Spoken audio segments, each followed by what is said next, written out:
Greetings and salutations. It is I, Professor Macabro, accompanied again by Zombie Wisitos and the Spooky Crew, and we're here to regale you with a movie haul. Yes, indeed. Since the Spooky Haul is, well, a series that you're not gonna see until after I go to Walmart and Target and hit up the liquidation sale or after season sales when everything's 50% off or 75% off, and even then I don't expect to find anything, so all the good cool stuff is gonna be wiped out. Target has a bunch of really cool stuff that I would like to get cheap, but Walmart this year really didn't have anything that cool, unfortunately. So I can go back to collecting movies. That is something that I thoroughly enjoy doing, just as much as I do enjoy collecting the spooky stuff. So yes, since we're done with spooky season, I need to get to do some reviews. I do want to film 2 reviews of 2 movies that I just recently saw that were really surprising. But let's get started with this haul indeed. Now, I haven't showcased that much wrestling here, but this particular DVD is one that I've been trying to track down for a while, and I finally picked it up, and it's about a legendary wrestler that unfortunately was taken from the world far too young, but he lived a hard life, and it finally took its toll on his poor body, and this is Cheating Death, Stealing Life, the Eddie Guerrero story. And oh boy, the world really does miss Eddie Guerrero. But you know, looking at this, because I saw this recently, boy, he really had a rough couple of years with some addictions that he had, and unfortunately that's what ultimately claimed his life from a heart attack. And he had, it showcased that he went through a really bad car crash, and he overdosed one time, and then he overdosed a second time. But he came back. He was able to defeat Brock Lesnar in No Way Out to claim the big title.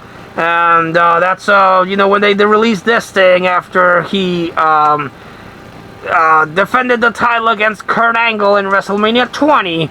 Which is a really good WrestleMania, but it doesn't get talked about as much because Eddie Guerrero had one title, but the big gold belt was won by someone else that was a close friend to Eddie Guerrero, but his life also ended in a much more tragic and much more horrible way. That unfortunately won't get talked about, but he stars in this, talking about Eddie Guerrero and his time with him. And Eddie Guerrero was still alive. Like I said, this was filmed after he won the title and defended it in WrestleMania. So he does have interviews with Eddie Guerrero and is explaining his whole early life, his career, and his redemption, if you will. So this is a really, really good one. After his passing, they did release another one called Viva la Raza, which is a 3-disc set that I also would like to get. But this is really cool because, it stars Eddie Guerrero when he was still alive. And the other one is one that was done after his death. So, yes. I'm trying to work on collecting directors. I collect actors like Nicolas Cage and so on. But my director collection still has a bunch of gaps. And I needed this one from David Lynch, Lost Highway. Finally found a copy starring Bill Pullman, Patricia Arquette, and I didn't have Lost Highway. No, indeed. But now I have it, and I'm super happy to get this one, but I know I'm still missing a bunch of his movies. Picked up another jewel case, like I mentioned with that Michael Ironside movie they picked up a while ago. DVDs originally were released in plastic jewel cases. And one that I'm trying to collect is the one and only collection, jewel case collection of Evil Dead. Yes, indeed. This came out in a 5 set that has different artwork. I'm missing Ash with the chainsaw, and the one that looks like the poster where the lady's like screaming and the hands choking her. And on the spines, see here, The spines, each lettering ends with a letter. And it's supposed to spell Evil D for Evil Dead. But if you switch around the spelling, it spells devil. But I'll probably put the Evil D in its proper order. But I'm trying to collect these, and I'm only missing 2. And I'll have the whole set. And of course, I'll also need the Book of the Dead edition, which is the case that looks like the Necronomicon. And my Evil Dead collection will be almost complete because I do want to get the Ultimate Collection that came out on Blu-ray. The 3-disc Ultimate Collection that has all the different bonus and special features. But I want to get this one if I can, and the Book of the Dead before getting that Ultimate 3-disc set. Also picked up Tremors, A Cold Day in Hell. Now, I picked up Bloodlines a while back, and now I have this one starring Michael Gross and Jamie Kennedy, which, if memory serves me right, is the sequel. No, is Bloodlines the sequel? I think I'm fucking up. I don't think, well, I'll have to check, because I'm having a Mandela effect. Bloodlines, is that the last one? Or the one that's the, he co-stars, because they're going to get Jamie Kennedy back, and they went with the, if memory serves me right, the Napoleon Dynamite guy. I don't know. But this one has Jamie Kennedy, and always super happy to get Tremors. I'm actually missing Tremors 2, I'm sorry to say. But my Tremors collection is coming along quite nicely. Picked up Last Night in Soho, an Edgar Wright directed movie, and I like Edgar Wright. His movies have this fast-paced style, from Scott Pilgrim to the Cornetto trilogy to Baby Driver. His editing is kind of in tune to the music that he uses, and I really wish that he would have been allowed to have his vision of Ant-Man. He was going to direct Ant-Man. And I got excited about that because Edgar Wright directing Ant-Man, I thought it was pretty cool, but creative differences led that project to disappear. But this is really cool. It's visually very cool, but I wouldn't say it's my favorite Edgar Wright movie.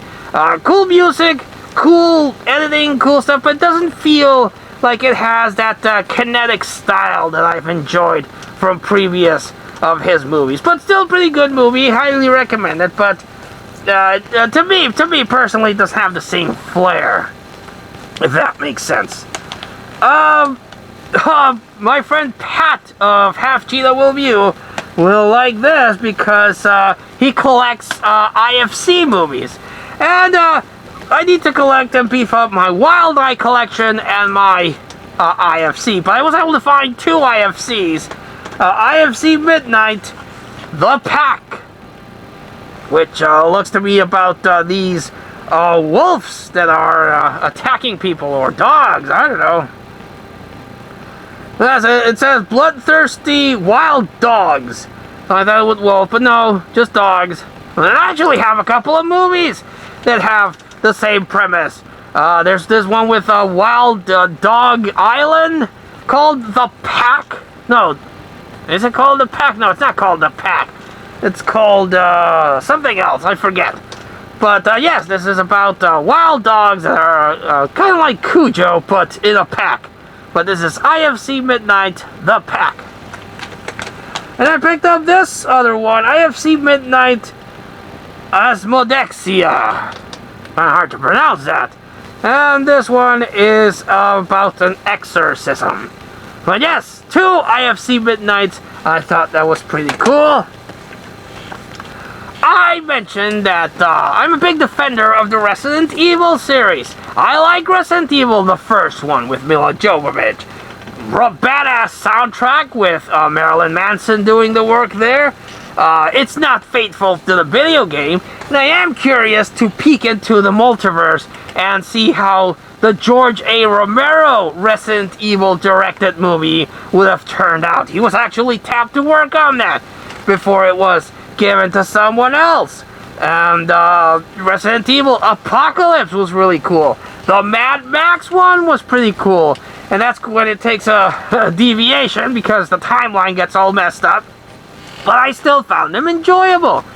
So when they announced the final chapter, I was like, well, hopefully after the epic battle that was promised in Afterlife, I think, where Alice, Claire, and Wesker are in the White House and all these monsters are gonna attack. I was like, that's gonna be epic. I'm looking forward to that. And then we got Resident Evil, the final chapter, and that didn't get paid off, and then they really went off the rails.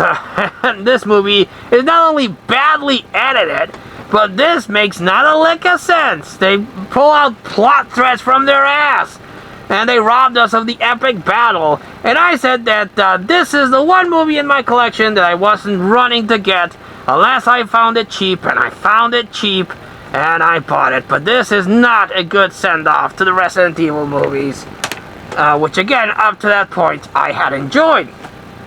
Picked up the old school DVD release of Friday the 13th, Part 2. Yes, indeed.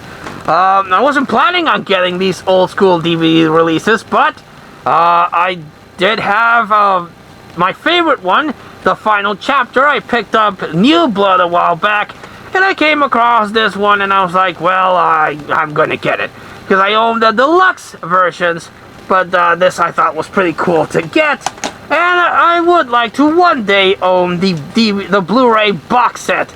That looks really cool, but that's still $100, so that's going to take me a while. And the last one I wanted to showcase is one that I've been actively hunting for, and it's a Christmas movie, but it's a Christmas horror movie, so it fits in the spooky season. I finally found a copy of Santa's Sleigh, starring Bill Goldberg as Santa Claus, and oh boy! This movie is a lot of fun. It's another killer Santa movie, but this one it's actually Santa Claus doing the killing. Apparently Santa Claus was a Viking badass motherfucker that lost a battle with an angel, and he was cursed to be a nice guy and give out, presents for kids for 1,000 years. But the 1,000 years are up, and Bill Goldberg breaks the spell, and he goes around killing the nanny, Fran Drescher, and some other people, and goes on this murderous rampage. And oh boy, this movie is a lot of fun. I really like this one, and I've been hunting for a copy, and I finally have it. So now I'm just missing Jack Frost and the remake of, I think it's called Silent Night, the one with the other killer Santa that stars, Caligula. So yes, need to get a copy of that. So like always, I like to recommend the standouts of the whole, but I got some really good stuff here. So if you have a chance to check out the Eddie Guerrero story, and you like wrestling, highly recommend that, as well as the Evil Dead, but that's a no-brainer, that's awesome. And of course, Santa's Sleigh is a lot of fun. So have you seen any one of these movies? Did you like them? Did you hate them? Let me know in the comments down below. But until we see you again next time, this has been Professor Macabro. That is the lovely zombie Wasitos over there. And we wish you all, like always, a good evening.